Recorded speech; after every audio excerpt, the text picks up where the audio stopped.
श्री गुरुभ्यो नमः परमगुरुभ्यो नमः श्रीमदानंदतीर्थ भगवत्पादाचार्य गुरुभ्यो नमः हरि ओम।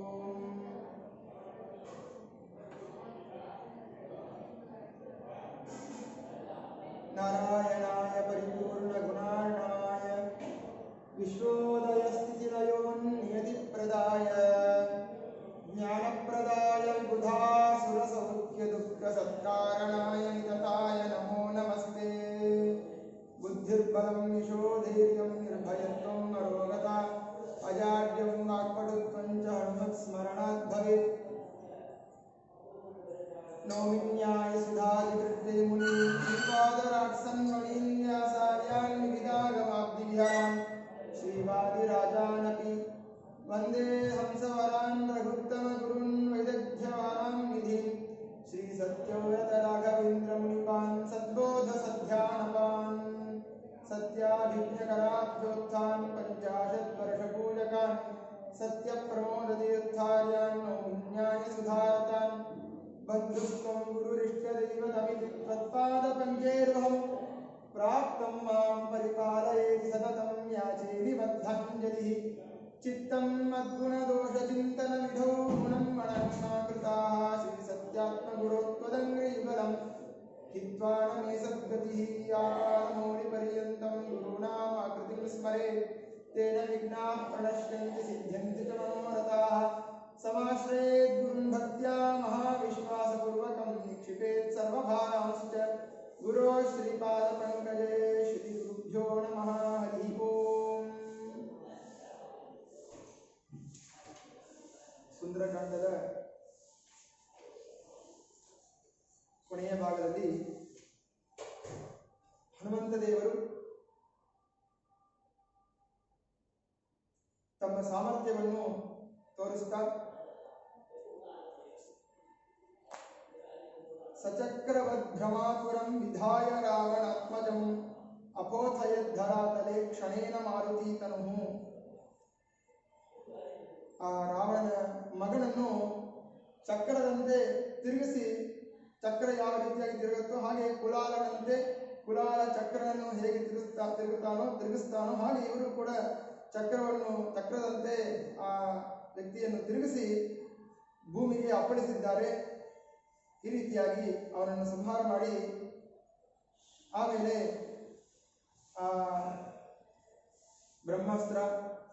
ಬ್ರಹ್ಮಾಸ್ತ್ರದಿಂದ ಕಟ್ಟಿಸಿಕೊಂಡ್ರು. ಎಷ್ಟೋ ಸಲ ಬ್ರಹ್ಮದೇವರವರವನ್ನು ಮೀರಿದ್ದೇನೆ, ಆದರೆ ಆ ಬ್ರಹ್ಮದೇವರು ಕೂಡ ನನಗೆ ಪೂಜ್ಯರಾದದ್ದರಿಂದ ಆ ಬ್ರಹ್ಮದೇವರಿಗೆ ಸನ್ಮಾನವನ್ನು ಮಾಡೋಣ ಅಂತೇಳಿ ಕಟ್ಟಿಸಿಕೊಂಡ್ರು. ಆದರೆ ಆ ಎಲ್ಲ ದೈತ್ಯರು ಏನು ಮಾಡಿದ್ರು ಅಂತಂದರೆ ಬ್ರಹ್ಮಾಸ್ತ್ರವನ್ನು ಹಾಕಿದ್ಮೇಲೆ ಬೇರೆ ಅಸ್ತ್ರವನ್ನು ಹಾಕಬಾರದು, ಅದಕ್ಕೆ ಅವಮಾನ ಮಾಡಿದ ಹಾಗೆ.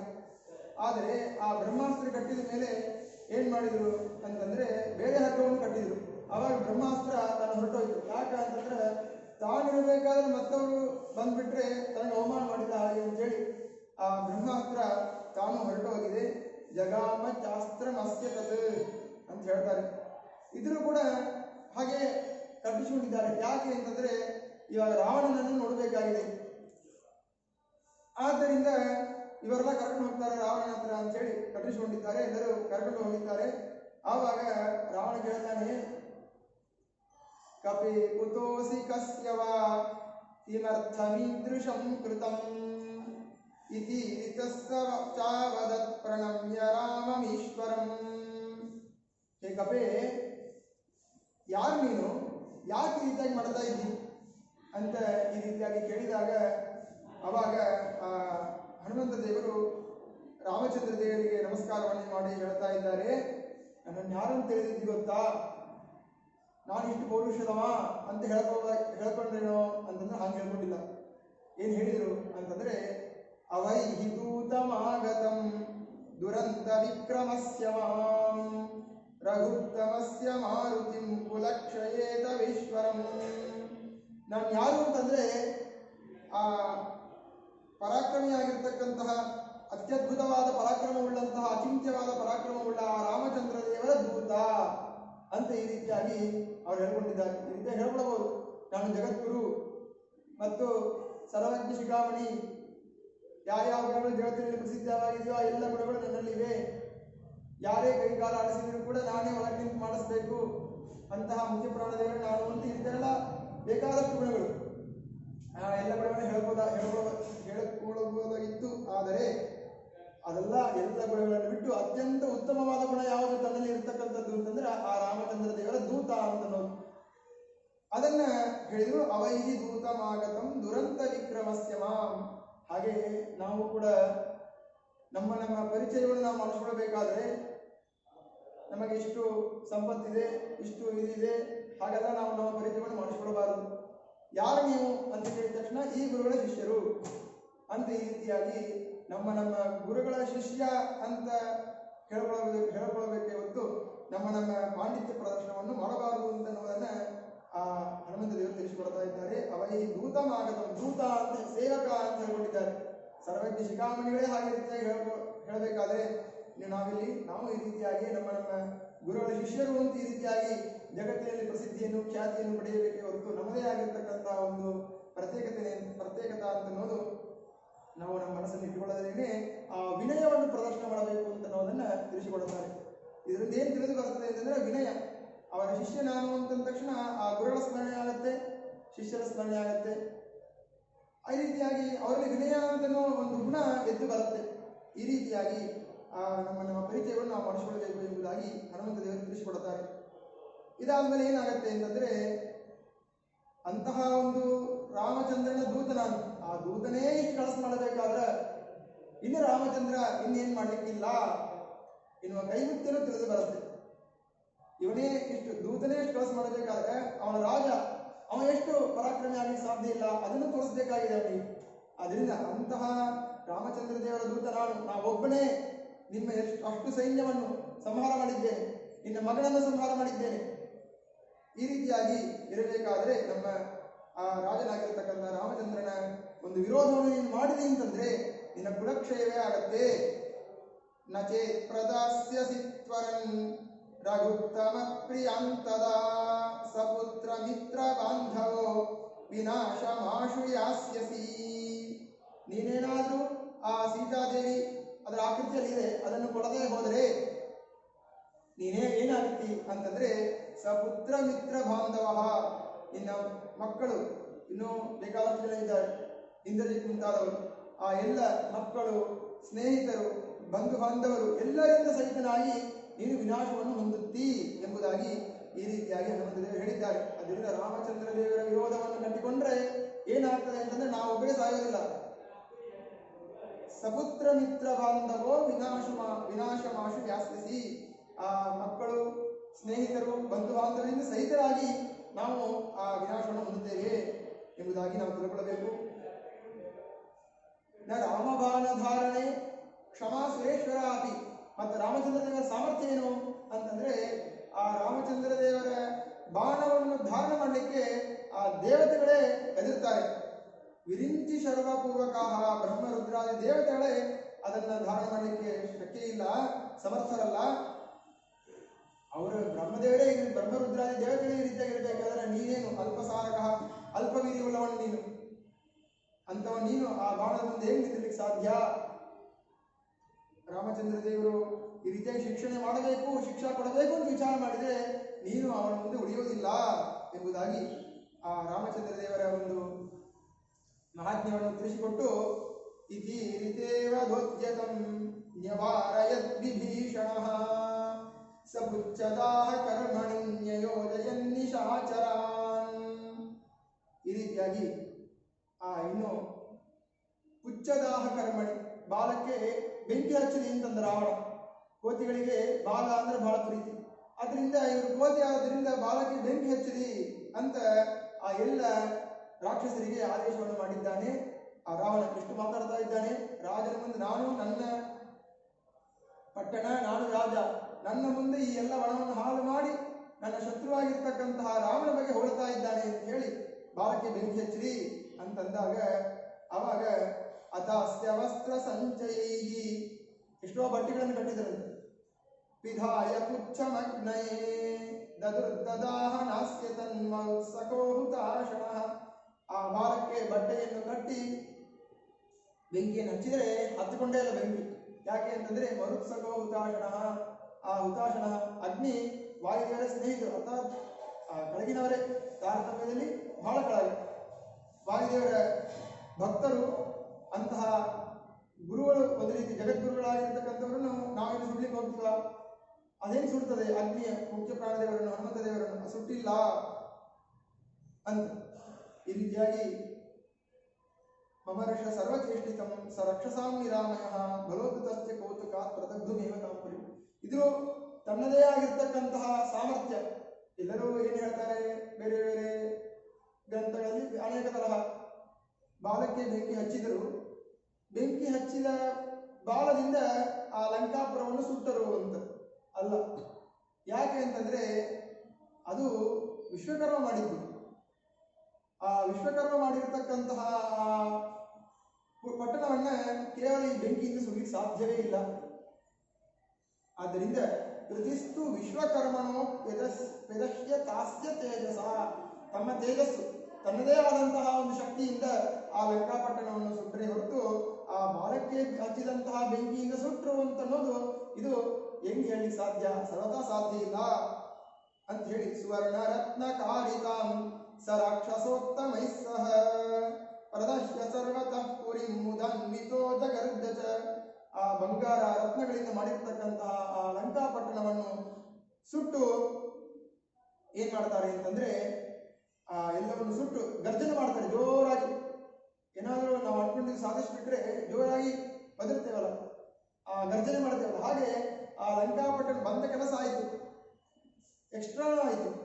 ತಮ್ಮ ಪಾಲು ಅಂತೇಳಿಯ ಎಲ್ಲ ಪಾಲಿನ ರಾಕ್ಷಸರನ್ನು ಸಂಹಾರ ಮಾಡಿದ್ರು, ಲಂಕೆಯನ್ನು ಸುಟ್ಟರು, ಸಂತೋಷವಾಯಿತು, ದಿಗ್ವಿಜಯ ಆಯಿತು, ಜೋರಾಗಿ ಗರ್ಜನೆ ಮಾಡಿದ್ದಾರೆ. ಆಮೇಲೆ ವಾಪಸ್ ಪುನಃ ಭಾರತಕ್ಕೆ ಬರ್ತಾ ಇದ್ದಾರೆ.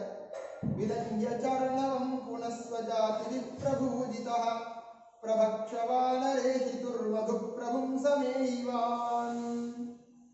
ಆಮೇಲೆ ಪುನಃ ಆ 100 ಯೋಜನ ಸಮುದ್ರವನ್ನು ಪುನಃ ದಾಟಿ ಭಾರತಕ್ಕೆ ಬಂದು ಅಲ್ಲಿ ಸ್ವಜಾತಿ ಪ್ರಪೂಜಿತ, ಅಲ್ಲಿರ್ತಕ್ಕಂತಹ ಆ ಎಲ್ಲ ವಾನರರು ಏನಿದ್ರು, ಅಂಗದ, ತಾರ, ಜಾಂಬವಂತ ಯಾರ್ಯಾರಿದ್ರು ಆ ಎಲ್ಲರಿಂದ ಪೂಜೆಯನ್ನು ಪಡೆದವರಾಗಿ ಮಧುವನ ಅಂತಿತ್ತು. ಆ ಮಧುವನಕ್ಕೆ ಹೋಗಿ ಅಲ್ಲಿ ಯಥೇಷ್ಟವಾಗಿ ವಿಹಾರ ಮಾಡ್ತಾ ಇದ್ದಾರೆ. ಪ್ರಭಕ್ಷ ವಾನರೇಶಿತು ಮಧುಪ್ರಭುಂ ಸಮೀವಾನ್. ಈ ರೀತಿಯಾಗಿ ಅದು ಸುಗ್ರೀವನಿಗೆ ಗೊತ್ತಾಯ್ತಂತೆ. ಎಲ್ಲ ಕವಿಗಳು ಮಧುವನಕ್ಕೆ ಹೋಗಿ ಎಲ್ಲ ಕ್ರೀಡಾ ಮಾಡ್ತಾ ಇದ್ದಾರೆ, ಹಾಗಾದ್ರೆ ಬಿಟ್ಬಿಡು ಅಂತ ಹೇಳಿದ್ರು ಸುಗ್ರೀವ. ಯಾಕಂದ್ರೆ ಅಷ್ಟೆಲ್ಲ ಮಾಡ್ತಾ ಇದ್ದಾರೆ ಅಂತಂದ್ರೆ ಏನೋ ದಿಗ್ವಿಜಯ ಆಗಿರ್ಬೇಕಲ್ಲಿ ಅಂತ ಗೊತ್ತಾಯ್ತು ಅವನಿಗೆ. ಆಯ್ತು ಅಂತ ಸಂತೋಷಪಟ್ಟ.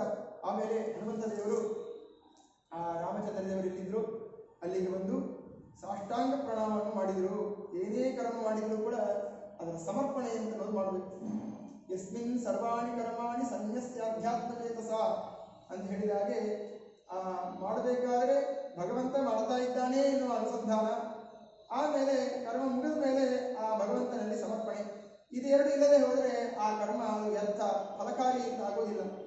ಆದ್ರೆ ಅದನ್ನು ತೋರಿಸೋದಕ್ಕಾಗಿ ಬರೀ ಶ್ರೀಮದಾಚಾರ್ಯರು ಶಾಸ್ತ್ರದಲ್ಲಿ ಈ ಮಾತುಗಳನ್ನು ಹೇಳಿದ್ದಾರೆ ಅಂತ ಅಷ್ಟೇ ತಿಳ್ಕೊಳ್ಬಾರ್ದು. ತಾವು ಆನಂದ ದೇವರಾಗಿದ್ದಾಗ ಇನ್ನು ಬೇರೆ ಬೇರೆ ಅವತಾರಗಳಲ್ಲಿ ಅದನ್ನು ಮಾಡಿ ತೋರಿಸಿದ್ದಾರೆ. ರಾಮಂ ಸುರೇಶ್ವರಮಗಣ್ಯ ಗುಣಾಧಿರಾಮಂ ಸಂಪ್ರಾಪ್ಯ ಸರ್ವಕಪಿವೀರ ವರಿಸ್ಸಮೇತಃ ಚೂಡಾಮಣಿಂ ಪವನಜಃ ಪದಯೋರ್ನಿಧಾಯ ಸರ್ವಾಂಗಕೈಃ ಪ್ರಣತಿಮಸ್ಯ ಚಕಾರ ಭಕ್ತ್ಯಾ ರಾಮೋಪಿ ನಾಣ್ಯದನುದಾತು ಮನುಷ್ಯ ಯೋಗ್ಯಮತ್ಯಂತ ಭಕ್ತಿವರಿತಸ್ಯ ವಿಲಕ್ಷ್ಯ ಕಿಂಚಿತ್ ಸ್ವಾತ್ಮಪ್ರಧಾನಮಧಿಕಂ ಪವನಾತ್ಮಜಸ್ಯ ಕುರ್ವನ್ ಸಮಾಶ್ಲಿಷತಮಂ ಪರಮಾಭಿದುಷ್ಟಃ. ಈ ರೀತಿಯಾಗಿ ಆ ರಾಮಚಂದ್ರ ಸರ್ವಗುಣ ಪರಿಪೂರ್ಣ, ಸರ್ವದೋಷ ದೂರ, ಅಂತಹ ಸುರೇಶ್ವರ, ಎಲ್ಲ ದೇವತೆಗಳಿಗೂ ಈಶನಾಗಿರ್ತಕ್ಕಂತಹ ಆ ರಾಮಚಂದ್ರ ಅಗಣ್ಯ ಗುಣಾಭಿರಾಮ, ಅಂತಹ ರಾಮಚಂದ್ರನನ್ನು ಎಲ್ಲ ಕವಿಗಳಿಂದ ಸಹಿತರಾಗಿ ಆ ರಾಮಚಂದ್ರ ದೇವರಿಗೆ ಹೋಗಿ ಅವನಿಗೆ ಚೂಡಾಮಣಿ ಅದನ್ನು ಕೊಟ್ಟು ಪಾದಗಳಲ್ಲಿ ಸಮರ್ಪಣೆಯನ್ನು ಮಾಡಿ ಸರ್ವಾಂಗ ಕೈಹಿ, ಕೆಲವರು ನಮಸ್ಕಾರ ಮಾಡಿಬಿಡ್ತಾರೆ, ಹಿಂಗೆ ಕೈ ಮುಗಿದು ಬಿಡ್ತಾರಷ್ಟೇ. ಹಾಗೆಲ್ಲ ಮಾಡಬಾರ್ದು. ದೊಡ್ಡವರು ಬಂದ ತಕ್ಷಣ ಎದ್ದು ನಿಂತು ಆದ್ಮೇಲೆ ನಮಸ್ಕಾರ ಮಾಡಬೇಕು. ಅದನ್ನು ತಿಳಿಸಿಕೊಟ್ಟಿದ್ದಾರೆ ಶಾಸ್ತ್ರದಲ್ಲಿ. ಗುರುಗಳು, ಹಿರಿಯರು, ಜ್ಞಾನಿಗಳು, ಮಹತ್ವರು, ಸಜ್ಜನರು ಇವರೆಲ್ಲ ಬಂದಾಗ ಮೊದಲು ಎದ್ದು ನಿಂದಿರ್ಬೇಕಂತೆ. ಎದ್ದು ನಿಂತು ನಮಸ್ಕಾರ ಮಾಡಿದಾಗ ಆಯುಷ್ಯ ಅಭಿವೃದ್ಧಿ ಅಂತ ಅನ್ನೋದು ಆಗತ್ತೆ. ಆದ್ದರಿಂದ ಆ ರೀತಿ ಮಾಡಬೇಕು. ಸಾಷ್ಟಾಂಗ ಪ್ರಣಾಮವನ್ನು ಮಾಡಿದರು ಅಂತ ಹೇಳ್ತಾ ಇದ್ದಾರೆ. ಈ ರೀತಿಯಾಗಿ ದೊಡ್ಡವರಿಗೆ ಸಾಷ್ಟಾಂಗ ಪ್ರಣಾಮವನ್ನು ಮಾಡಬೇಕು. ನಮಸ್ಕಾರ ಸರ್ವಾಂಗಕೈಹಿ, ಎಲ್ಲ ಅಂಗಗಳಿಂದ. ಯಾವ ಯಾವ ಅಂಗಗಳು? ಉರಸಾ ಶಿರಸಾ ದೃಷ್ಟ್ಯಾ ಮನಸಾ ವಚಸಾ ತಥಾ ಪದ್ಭ್ಯಾಂ ಕರಾಭ್ಯಾಂ ಜಾನುಭ್ಯಾಂ ಪ್ರಣಾಮೋಷ್ಠಾಂಗೈರಿತಃ ಅಂತ ಈ ರೀತಿಯಾಗಿ ಎದೆ, ತಲೆ, ಕಣ್ಣುಗಳು, ಮನಸ್ಸು, ಮಾತು, ಕೈಗಳು, ಕಾಲುಗಳು, ಮೊಳಕಾಲು, ಈ ರೀತಿಯಾಗಿ 8 ಅಂಗಗಳು ಅಂತ ಹೇಳಿದ್ದಾರೆ. ಮನಸ್ಸಿನಿಂದ ಧ್ಯಾನವನ್ನು ಮಾಡುತ್ತಾ, ಕಣ್ಣಿನಿಂದ ರೂಪಗಳನ್ನು ನೋಡ್ತಾ, ಬಾಯಿಯಿಂದ ಸ್ತೋತ್ರವನ್ನು ಹೇಳ್ತಾ, ಈ ರೀತಿಯಾಗಿ ಎಲ್ಲ ಅಂಗಗಳಿಂದಲೂ ಕೂಡ ಆ ನಮಸ್ಕಾರವನ್ನು ಮಾಡಿದಾಗ ಅದಕ್ಕೆ ಸಾಷ್ಟಾಂಗ ಅಂತ ಕರೀತಾರೆ. ಸಾಷ್ಟಾಂಗ ಪ್ರಣಾಮವನ್ನು ಭಕ್ತಿಪೂರ್ವಕವಾಗಿ ಮಾಡಿದರು. ಚಕಾರ ಭಕ್ತ್ಯ, ಏನೇ ನಾವು ಮಾಡಿದರೂ ಕೂಡ ಭಕ್ತಿ ಇಲ್ಲದೆ ಹೋದರೆ ಉಪಯೋಗ ಇಲ್ಲ. ಅದನ್ನು ತೋರಿಸೋದಕ್ಕಾಗಿ ಕೊನೆಯ ಪದ ಭಕ್ತ್ಯ ಅಂತ ಇಟ್ಟಿದ್ದಾರೆ ಅಂತ ಅನಿಸುತ್ತೆ. ಸರ್ವಾಂಗಕೈ ಪ್ರಣತಿಮಸ್ಯ ಚಕಾರ ಭಕ್ತ್ಯ, ಆ ಭಕ್ತಿಪೂರ್ವಕವಾಗಿ ನಮಸ್ಕಾರ ಮಾಡಿದರೇನೆ ಅದು ಫಲಕಾರಿಯಾಗತ್ತೆ ವಿನಃ ಆ ಭಕ್ತಿ ಇಲ್ಲದೆ ಕೇವಲ ಆಟೋಪಕ್ಕೆ ನಮಸ್ಕಾರವನ್ನು ಮಾಡಿದರೆ ಅದು ಫಲಕಾರಿ ಆಗುವುದಿಲ್ಲ. ಈ ರೀತಿಯಾಗಿ ನಮಸ್ಕಾರ ಮಾಡಿದ ಮೇಲೆ ರಾಮೋಪಿದ ನಾಣ್ಯದನದ ದಾತು ಮನುಷ್ಯ ಯೋಗ್ಯ, ಏನು ಕೊಡಬೇಕು ಹನುಮಂತ ದೇವರಿಗೆ? ಎಷ್ಟು ದೊಡ್ಡ ಕೆಲಸವನ್ನು ಮಾಡ್ಕೊಂಡು ಬಂದಿದ್ದಾರೆ. ಅಂತಹ ಆ ಹನುಮಂತ ದೇವರಿಗೆ ಏನು ಜಗತ್ತಿನಲ್ಲಿ ಇದನ್ನು ಕೊಡೋಣ ಅದನ್ನು ಕೊಡೋಣ, ಏನು ಕೊಟ್ಟರೂ ಕೂಡ ಕಡಿಮೆ ಅಂತ ಅನಿಸ್ತಾ ಇದೆ ರಾಮಚಂದ್ರ ದೇವರಿಗೆ. ಜಗತ್ತಿನಲ್ಲಿ ಅತ್ಯಂತ ದೊಡ್ಡದಾದ ವಸ್ತು ಯಾವುದು ಅಂತಂದ್ರೆ ತಾನೇ. ಸರ್ವೋತ್ತಮನಾದ ಮತ್ತೊಂದು ವ್ಯಕ್ತಿ ಅಂತ ಜಗತ್ತಿನಲ್ಲಿ ಇಲ್ಲ. ಆದ್ದರಿಂದ ಬೇರೆ ಯಾವ ವಸ್ತು ಈ ವ್ಯಕ್ತಿ ಕೊಡ್ಲಿಕ್ಕೆ ಸರಿ ಇಲ್ಲ. ಆದ್ರಿಂದ ತನ್ನನ್ನು ತಾನೇ ಕೊಟ್ಟುಕೊಂಡ ದೇವರು. ಸ್ವಾತ್ಮ ಪ್ರಧಾನಮಧಿಕಂ ಪವನಾತ್ಮಜಸ್ಯ ಕುರ್ವನ್ ಸಮಾಶ್ಲಿಷದಂ ಪರಮಾಧಿದುಷ್ಟಃ, ತನ್ನನ್ನು ತಾನೇ ಕೊಟ್ಟುಕೊಂಡ, ತನ್ನ ಆಲಿಂಗನವನ್ನೇ ಕೊಟ್ಟ. ಈ ರೀತಿಯಾಗಿ ಆ ಭಗವಂತ ಅಂತಹ ಯೋಗ್ಯತೆ ಉಳ್ಳವರು ಎಂದು ತಿಳಿಸಿಕೊಟ್ಟ ಹನುಮಂತ ದೇವರಿಗೆ. ಎಷ್ಟು ಯೋಗ್ಯತೆ ನೋಡಿ, ದೇವರು ತನ್ನನ್ನು ತಾನೇ ಕೊಟ್ಟುಕೊಳ್ಳತಾನೆ ಅಂತಂದ್ರೆ ಅಷ್ಟು ದೊಡ್ಡ ಯೋಗ್ಯತೆ ಇದು ಬೇರೆ ಯಾರಿದೆ ಹೇಳಿ? ಬೇರೆ ಯಾರಿಗೂ ಆ ಯೋಗ್ಯತೆ ಇಲ್ಲ. ಜಗದ್ಗುರುಗಳಾದ ಸರಳ ಶಿಖಾಮಣಿಗಳಾದ ಆ ಹನುಮಂತ ದೇವರಿಗೆ ಆ ಯೋಗ್ಯತೆ ಇದೆ. ದೇವರ ಅಂಗಸಂಗ ಅಂತ ಅನ್ನೋದು ಬಹಳ ದೊಡ್ಡದು. ದೇವರು ನೋಡೋದೇ ಕಷ್ಟ, ಅದರಲ್ಲಿ ದೇವರ ಸ್ಪರ್ಶ ಅಂತ ಅನ್ನೋದು ಇನ್ನೂ ಕಷ್ಟ. ಅದರಿಂದ ಅಂತಹ ಸಂದರ್ಭದಲ್ಲಿ ಕೂಡ ದೇವರ ಅಂಗಸಂಗ ಆಗೋದು ಇನ್ನೂ ಹೆಚ್ಚಿನ ಒಂದು ಯೋಗ್ಯತೆ ಉಳ್ಳವರಿಗೆ ಮಾತ್ರ ಸಿಗತ್ತೆ ಹೊರತು ಸಾಯುಜ್ಯ ಮೋಕ್ಷ ಅದು ಬೇರೆ ಯಾರಿಗೂ ಸಿಗುವುದಿಲ್ಲ. ಅಂತಹ ಜಗದ್ಗುರುಗಳಾಗಿರ್ತಕ್ಕಂಥ ಹನುಮಂತ ದೇವರು ಈ ರೀತಿಯಾಗಿ ಆ ಸಮುದ್ರವನ್ನು ದಾಟಿ ಪುನಃ ವಾಪಸ್ ಇಲ್ಲಿ ಬಂದು ಆ ರಾಮಚಂದ್ರ ದೇವರಿಗೆ ಚೂಡಾಮಣಿಯನ್ನು ಅರ್ಪಣೆ ಮಾಡಿ ಸಾಷ್ಟಾಂಗ ಪ್ರಣಾಮವನ್ನು ಮಾಡಿ ಸಮರ್ಪಣೆಯನ್ನು ಮಾಡಿದ್ದಾರೆ. ಆದ್ದರಿಂದ ಅಂತಹ ಹನುಮಂತ ದೇವರ ನಮಗೆಲ್ಲ ತಿಳಿಸಿಕೊಡೋದು ಏನು ಅಂತಂದ್ರೆ ಸಮರ್ಪಣೆ, ಕರ್ಮ ಸಮರ್ಪಣೆ. ಏನೇ ಕರ್ಮ ಮಾಡಿದರೂ ಕೂಡ ಭಕ್ತಿಯಿಂದ ಅದನ್ನು ಸಮರ್ಪಣೆ ಮಾಡಿದಾಗ ಭಗವಂತನ ಆಲಿಂಗನ ಅಂತನೂ ಸಿಗತ್ತೆ, ಇಲ್ಲದೆ ಹೋದರೆ ಸಿಗುವುದಿಲ್ಲ.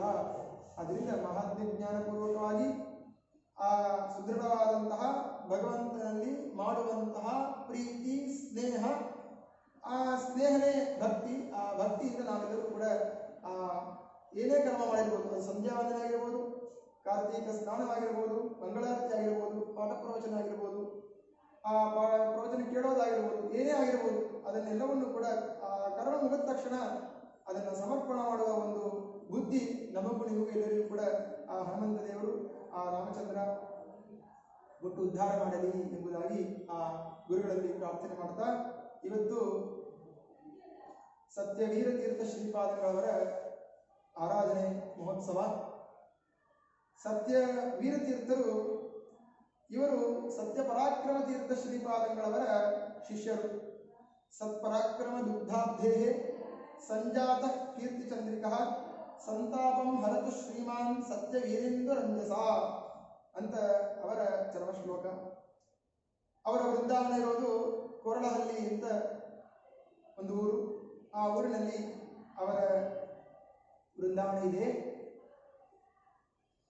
ನಾವೆಲ್ಲ ಮಾತಾಡ್ತಾ ಇರ್ತೇವೆ ಇವಾಗ ಪಾಂಡಿತ್ಯ ಅಂದ್ರೆ ಏನು? ಸತ್ಯಧ್ಯಾನರ ಕಾಲದ ಪಾಂಡಿತ್ಯ ಅಂತ. ಸತ್ಯಧ್ಯಾನರಂದ್ರೆ ಹಾಗಿದ್ರು. ಎಲ್ಲ ಎಷ್ಟೋ ಯತಿಗಳಿಗೆ ತತ್ವೋಪದೇಶವನ್ನು ಮಾಡಿದರು. ಇವತ್ತು ಮಾಧ್ವ ಸಮಾಜದಲ್ಲಿ ಮಾಧ್ವ ಗ್ರಂಥಗಳಾಗಬಹುದು, ಇನ್ನು ಅನೇಕ ಅದ್ವೈತ ಗ್ರಂಥಗಳಾಗಬಹುದು, ಅದ್ವೈತ ಗ್ರಂಥಗಳನ್ನು ಪಾಠ ಹೇಳಿದ್ದಾರೆ. ಮುಖ್ಯವಾಗಿ ಮಾಧ್ವ ಗ್ರಂಥಗಳು ಇವೆ, ಅದರ ಪಾಠ ಪ್ರವಚನ ನಡೀತಾ ಇದೆ ಅಂತಂದ್ರೆ ಅದಕ್ಕೆಲ್ಲ ಮೂಲ ಕಾರಣ ಸತ್ಯಧ್ಯಾನ ತೀರ್ಥ ಶ್ರೀಪಾದಂಗಳವರು. ಆ ಸತ್ಯಧ್ಯಾನ ತೀರ್ಥ ಶ್ರೀಪಾದಂಗಳವರು ಹೇಳೋ ಮಾತೇನು ಅಂತಂದ್ರೆ, ಪಾಂಡಿತ್ಯ ಯಾರ ತರ ಇರಬೇಕು ನಾವು ಅಂತ ವಿಚಾರ ಮಾಡಿದರೆ ಸತ್ಯಪರಾಕ್ರಮ ತರ ಅವ್ರ ತರ ಇರಬೇಕು ಅಂತ. ಪ್ರಣಪತ್ರಗಳು, ವಾಕ್ಯಾರ್ಥ, ಇದು ಅದು ಅದೆಲ್ಲ ವಿಚಾರ ಮಾಡಿ ಎಲ್ಲ ಹೇಳಬೇಕು. ಎಲ್ಲ ಹೇಳಿದ್ರೆ ನಾವು ಹೇಳಬೇಕು ಸತ್ಯಪರಾಕ್ರಮರು ವಾಕ್ಯಾರ್ಥ ಮಾಡಿದಂಗೆ ಮಾಡಬೇಕು, ಅವ್ರ ತರ ನಾವು ಇರಬೇಕು ಅಂತ. ಅವರ ಒಂದು ಆದರ್ಶ ಪುರುಷರು, ಸತ್ಯಧ್ಯಾನದ ಆದರ್ಶ ಪುರುಷರು ಸತ್ಯಪರಾಕ್ರಮ ತೀರ್ಥ ಶ್ರೀಪಾದಂಗಳವರು. ಈ ರೀತಿಯಾಗಿ ಅಂತಹ ಸತ್ಯಪರಾಕ್ರಮ ತೀರ್ಥ ಶ್ರೀಪಾದಂಗಳವರ ಶಿಷ್ಯರೇ ಸತ್ಯವೀರ ತೀರ್ಥ ಶ್ರೀಪಾದಂಗಳವರು. ಇವರ ಪೂರ್ವಾಶ್ರಮದ ಹೆಸರು ಬೋಧನಾಚಾರ್ಯರು ಅಂತ. ಯಾಕೆ ಇವರಿಗೆ ಹೆಸರು ಬಂತು ಅಂತಂದ್ರೆ, ಅವರ ತಂದೆ ತಾಯಿಗಳು ಸತ್ಯಬೋಧ ತೀರ್ಥ ಶ್ರೀಪಾದಂಗಳವರು ಅಲ್ಲಿ ಸವಣೂರು ಅಲ್ಲಿ ಹೋಗಿ ಸೇವೆಯನ್ನು ಮಾಡಿ ಮಕ್ಕಳನ್ನು ಪಡೆದಿದ್ದರಿಂದ ಅವರ ಒಂದು ಅನುಗ್ರಹ ಇವರಿಗಿದೆ ಅಂತ ಹೇಳಿದುಕೊಂಡು ಇವರಿಗೆ ಬೋಧನಾಚಾರ್ಯರು ಅಂತ, ಸತ್ಯಬೋಧ ಅಂತ ಹೆಸರು, ಆ ಕಡೆಯ ಪದ್ಧತಿ ಬೋಧನಾಚಾರ್ಯರು ಅಂತ ಈ ರೀತಿಯಾಗಿ ಕರೀತಾ ಇದ್ದಾರೆ. ಈ ರೀತಿಯಾಗಿರಬೇಕಾದ್ರೆ ಇವರ ಕುಲದೇವರು ಮೊದಲಗಟ್ಟಿ ಪ್ರಾಣದೇವರು. ಆ ಮೊದಲಗಟ್ಟಿ ಪ್ರಾಣದೇವರಿಗೆ ವಿಶೇಷವಾಗಿ ಅವರ ಸೇವೆಯನ್ನು ಮಾಡಬೇಕು. ಅದೇ ತರಹ ಒಂದು ಆ ಪ್ರತಿಮೆಗೂ ಕೂಡ ದಿವಸ ಜೇನುತುಪ್ಪ ಅಭಿಷೇಕವನ್ನು ಮಾಡಿ, ಆ ಪ್ರಾಣದೇವರಿಗೂ ಜೇನುತುಪ್ಪ ಅಭಿಷೇಕವನ್ನು ಮಾಡಿ ಆ ಪ್ರಾಣದೇವರ ವಿಶಿಷ್ಟವಾದಂತಹ ಒಂದು ಸೇವೆಯನ್ನು ಮಾಡ್ತಕ್ಕಂಥವರು ಇವರು. ಈ ರೀತಿಯಾಗಿ ಆದಮೇಲೆ ಇವರಿಗೆ ಆಶ್ರಮವಾಯಿತು. ಸತ್ಯಪರಾಕ್ರಮ ತೀರ್ಥ ಶ್ರೀಪಾದಂಗಳವರು ಆಶ್ರಮವನ್ನು ಕೊಟ್ಟು ಸತ್ಯವೀರ ತೀರ್ಥರು ಎಂಬುದಾಗಿ ನಾಮಕರಣವನ್ನು ಮಾಡಿ ಆ ಜಗದ್ಗುರು ಶ್ರೀಮನ್ ಮಧ್ವಾಚಾರ್ಯರ ಮೂಲ ಸಂಸ್ಥಾನವಾಗಿರತಕ್ಕಂತಹ ಉತ್ತರಾದಿ ಮಠದಲ್ಲಿ ಇವರನ್ನು ಕೂಡಿಸಿಟ್ಟಿದ್ದಾರೆ. ಇವರಿದ್ದಿದ್ದು 7 ವರ್ಷ, 79ರಿಂದ 86. ಈ ರೀತಿಯಾಗಿ 1879 ಅದನ್ನು ಇಟ್ಕೊಂಡು 1886 ಈ ರೀತಿಯಾಗಿ 7 ವರ್ಷ ಇವರು ಇದ್ದರೂ ಕೂಡ 70 ವರ್ಷದ ಸಾಧನೆಯನ್ನು ಮಾಡಿರತಕ್ಕಂತಹ ಮಹಾನುಭಾವರು. ಆರಣಿ ಮಹಾರಾಜನಿಗೆ ವಿಶಿಷ್ಟವಾದಂತಹ ಅನುಗ್ರಹ. ಅವನಿಗೆ ಗಂಡು ಕೂಸಿರಲಿಲ್ಲ, ಹೆಣ್ಣು ಕೂಸು 6 ಕೂಸು ಇತ್ತು, 5 ಕೂಸು ಇತ್ತು. 6ನೇದು ಗರ್ಭಿಣಿ ಇದ್ದವಳು. ಆವಾಗ ಎಲ್ಲ ಜ್ಯೋತಿಷ್ಯರು ಹೇಳಿದ್ದು ಏನು ಅಂತಂದ್ರೆ, ಈ 6ನೇ ಕೂಸು ಕೂಡ ಹೆಣ್ಣೆ ಆಗತ್ತೆ ಅಂತ. ಆವಾಗ ಸತ್ಯ ವೀರತೀರ್ಥರು ಬಂದಾಗ ನಮಸ್ಕಾರ ಮಾಡಿದ್ದಾನೆ. ಸುಪುತ್ರ ಅನುಭವ ಅಂತ ಈ ರೀತಿಯಾಗಿ ಅನುಗ್ರಹ ಮಾಡಿದ್ದಾರೆ ಗುರುಗಳು. ಈ ಜನ್ಮದಲ್ಲಿ ಪುತ್ರ ಇಲ್ಲದಿದ್ರು ಕೂಡ ಮುಂದಿನ ಜನ್ಮದಲ್ಲಿ ಆಗ್ಬಹುದು ಅಂತ ಅನ್ಕೊಂಡಿದ್ದ. ಅವರಂದ್ರು ಈ ಜನ್ಮದಲ್ಲೇ ಆಗತ್ತೆ ಅಂತ. ಇಲ್ಲ, ಮತ್ತೆ ಜ್ಯೋತಿಷ್ಕರೆಲ್ಲ ಈಗ ಹೇಳಿದ್ದಾರಲ್ಲ, ಅವರು ಜ್ಯೋತಿಷ್ಕರ ಆ ರೀತಿ ಹೇಳಿದ್ದಾರೆ. ಮೂಲರಾಮಚಂದ್ರ ದೇವರು ನನ್ನಿಂದ ಬಿಡಿಸಿದ್ದಾನೆ ಅಂತ ಇವರು ಹೇಳಿದ್ದರಿಂದ ಕಾಯ್ತಾ ಇದ್ರು ಜನ. ಜ್ಯೋತಿಷ್ಕರು ಹೇಳಿದ್ದಾಗತ್ತೋ ಸ್ವಾಮಿಗಳು ಹೇಳಿದ್ದಾಗತ್ತೋ. ಅವಾಗ 4-5 ತಿಂಗಳಿತ್ತು. 9 ತಿಂಗಳ ತಡೆದು 9ನೇ ತಿಂಗಳ ಆದ್ಮೇಲೆ ಹುಟ್ಟಿದ ಕೂಸು ಅದು ಗಂಡು ಕೂಸು. ಆ ಕೂಸಿಗೆ ಕೂಡ ಇವರ ಹೆಸರೇ ಇಟ್ಟಿದ್ದಾರೆ, ಸತ್ಯವೀರ ಪ್ರಭು ಅಂತ. ಈ ರೀತಿಯಾಗಿ ಆ ಕೂಸಿಗೆ ಆ ಹೆಸರನ್ನು ಇಟ್ಟು ಅವರ ಮೃತ್ತಿಕಾ ವೃಂದಾವನವನ್ನು ಕಟ್ಟಿಸಿದ್ದಾನೆ. ಆರಣಿ ಊರಿನಲ್ಲಿ ಸತ್ಯವಿಜಯ ತೀರ್ಥರ ಸನ್ನಿಧಾನ, ಅಲ್ಲಿ ಇವರ ಮೃತ್ತಿಕಾ ವೃಂದಾವನವನ್ನು ಕೂಡ ಆ ರಾಜ ಕಟ್ಟಿಸಿದ್ದಾನೆ ಅಂತ ಅವರ ಕಥೆಯಲ್ಲಿ ಕೇಳ್ತೇವೆ. ಆಮೇಲೆ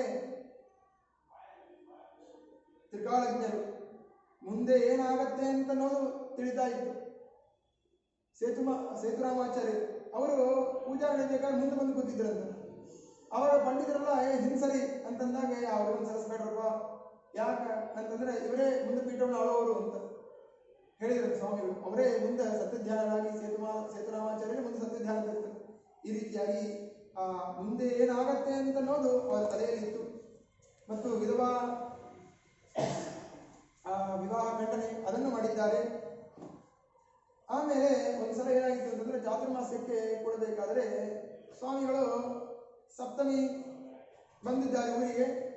ಆವಾಗ ಅಲ್ಲಿರ್ತಕ್ಕಂತಹ ವ್ಯಕ್ತಿಗಳೆಲ್ಲ ಮೈಕಲ್ಲಿ ಮಾತಾಡಬೇಕು, ಮೈಕಿದ್ದೇ ಗೊತ್ತಿಲ್ಲ, ಒಟ್ಟು ಮಾತಾಡಬೇಕಾದ್ರೆ ಏನಾಯ್ತು ಅಂತಂದ್ರೆ, ಸ್ವಾಮಿಗಳು ನಮ್ಮ ಮೇಲೆ ಮಹಾ ಅನುಗ್ರಹ ಮಾಡಿದ್ದಾರೆ, ತಮ್ಮ ಆಶ್ರಮ ಧರ್ಮವನ್ನು ಬಿಟ್ಟು ನಮ್ಮೂರಿಗೆ ಬಂದು ಚಾತುರ್ಮಾಸ್ಯಕ್ಕೆ ಕೊಡ್ತಾ ಇದ್ದಾರೆ ಅಂತ ಈ ರೀತಿಯಾಗಿ ಮಾತಾಡಿದ್ರಂತೆ. ಆವಾಗ ಸ್ವಾಮಿಗಳಂದ್ರು, ಆಶ್ರಮ ಧರ್ಮ ಬಿಟ್ಟೆ ಅಂತ ಹೇಳಿದ್ರಲ್ಲ, ಏನು ಆಶ್ರಮ ಧರ್ಮ ಬಿಡೋದು?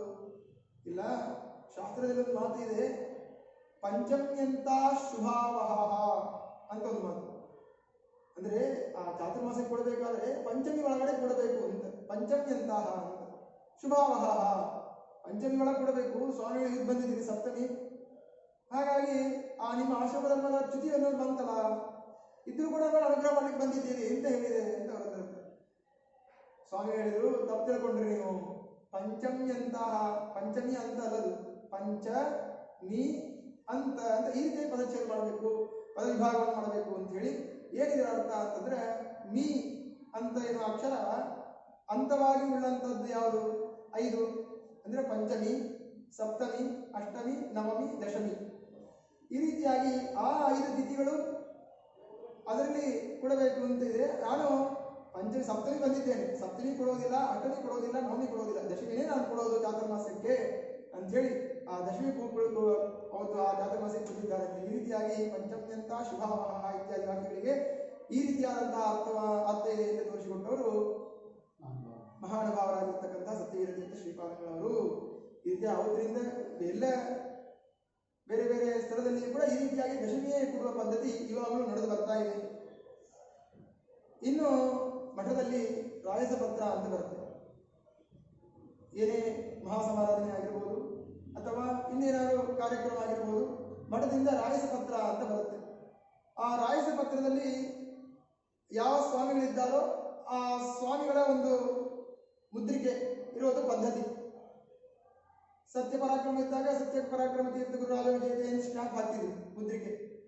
ಸತ್ಯವೀರರಿದ್ದಾಗ ಆ ಸತ್ಯವೀರರದ್ದು ಹಾಕ್ತಿದ್ರು, ಮುಂದೆ ಹಾಗೆ ಕಂಟಿನ್ಯೂ ಆಗ್ತಾ ಇತ್ತು. ಸತ್ಯಜ್ಞಾನರಿದ್ದಾಗ ಸತ್ಯಜ್ಞಾನರಿದ್ದಾಗ ಅವ್ರ ಹೆಸರು ಆಗ್ತಾ ಇದ್ರು. ಅದು ಸತ್ಯಜ್ಞಾನರು ಸತ್ಯಜ್ಞಾನ ತೀರ್ಥರು ಸತ್ಯವೀರ ತೀರ್ಥರು ಆಗಬೇಕು ಅಂತ ಹೇಳಿ ಆ ಸತ್ಯವೀರ ತೀರ್ಥ ಗುರುರಾಜ ವಿಜಯತೆ ಅಂತ ಆ ಸ್ಟ್ಯಾಂಪ್ ಇವತ್ತಿಗೂ ನಮ್ಮ ಮಠದಲ್ಲಿ ಏನೇ ಮಹಾಸಮಾರಾಧನೆ ಪತ್ರಿಕೆ ಏನಾದರೂ ಬಂದರೆ ಅಲ್ಲಿ ಸ್ಟ್ಯಾಂಪ್ ಏನಿರುತ್ತದೆ ಅಂತಂದ್ರೆ ಆ ಸತ್ಯವೀರ ತೀರ್ಥ ಗುರುರಾಜ ವಿಜಯತೆ ಎನ್ನುವ ಸ್ಟ್ಯಾಂಪ್ ಚಿಹ್ನೆ ಮುದ್ರಿಕೆ ಅದಿರುತ್ತೆ.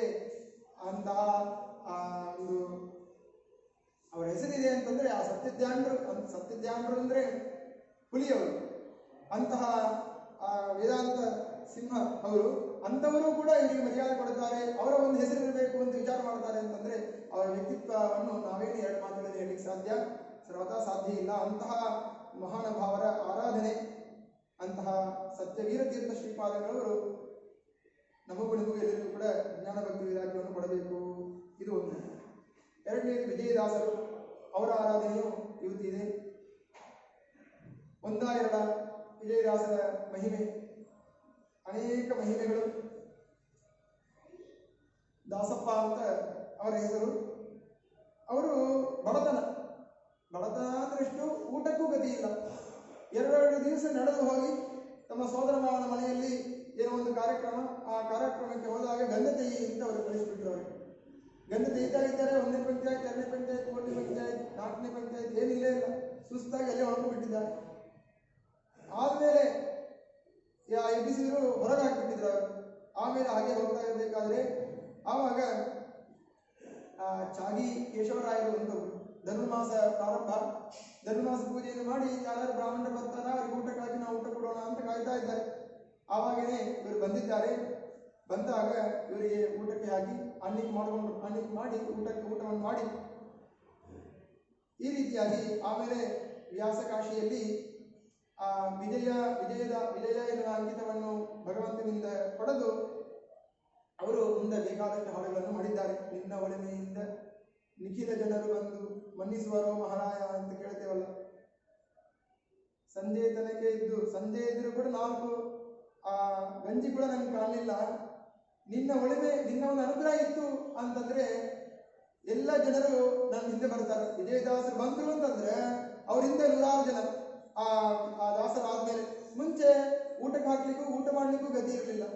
ಆದ್ರಿಂದ ನಿನ್ನ ಅನುಗ್ರಹಣೆ ದೊಡ್ಡದು ಅಂತೇಳಿ ನಿನ್ನ ಒಳಮೆಯಿಂದ ನಿಖಿಲ ಜನರು ಬಂದು ಮನ್ನಿಸುವರು ಮಹಾರಾಯ ಇತ್ಯಾದಿ ಹಾಡುಗಳನ್ನು ಹಾಡಿ ಭಗವಂತನ ಸೇವಾರೂಪವನ್ನು ಸೇವೆಯನ್ನು ಮಾಡಿರ್ತಕ್ಕಂಥವರು ಆ ಮಹಾನುಭಾವರು. ಜಗನ್ನಾಥದಾಸರು, ಗೋಪಾಲದಾಸರು, ಮೋಹನದಾಸರು ಇತ್ಯಾದಿ ಅನೇಕ ದಾಸ ವರ್ಗಗಳಿಗೇನೆ ಆ ದಾಸ್ಯತ್ವವನ್ನು ಕೊಟ್ಟು ಭಗವಂತನ ಸೇವೆಯನ್ನು ಅವರ ಕಡೆಯಿಂದಲೂ ಮಾಡಿಸಿ ತಾವು ಭಗವಂತನ ಸೇವೆಯನ್ನು ಮಾಡಿ ಆ ಭಗವಂತನಲ್ಲಿ ಆ ಎಲ್ಲ ಕರ್ಮಗಳನ್ನು ಅರ್ಪಣೆ ಮಾಡಿರ್ತಕ್ಕಂಥವರು ಆ ಮಹಾನುಭಾವರಾಗಿರ್ತಕ್ಕಂತಹ ವಿಜಯದಾಸರು. ಅಂತಹ ಮಹಾಜ್ಞಾನಿಗಳು ಕೂಡ ನಮ್ಮೆಲ್ಲರಿಗೂ ಕೂಡ ಜ್ಞಾನಭಕ್ತಿ ವೈರಾಗ್ಯಗಳನ್ನು ಕೊಟ್ಟು ಉದ್ಧಾರ ಮಾಡಲಿ ಎಂಬುದಾಗಿ ನಮ್ಮ ಗುರುಗಳಿಗೆ ಪ್ರಾರ್ಥನೆ ಮಾಡ್ತಾ ಈ 2 ಮಾತುಗಳನ್ನು ಅವರ ಪಾದ ಕಮಲಗಳಲ್ಲಿ ಸಮರ್ಪಣೆ ಮಾಡ್ತಾ ಇದ್ದೇನೆ. ಶ್ರೀಕೃಷ್ಣಾರ್ಪಣಮಸ್ತು. अनेन भावयेत् पुण्यं तदाप्नोति।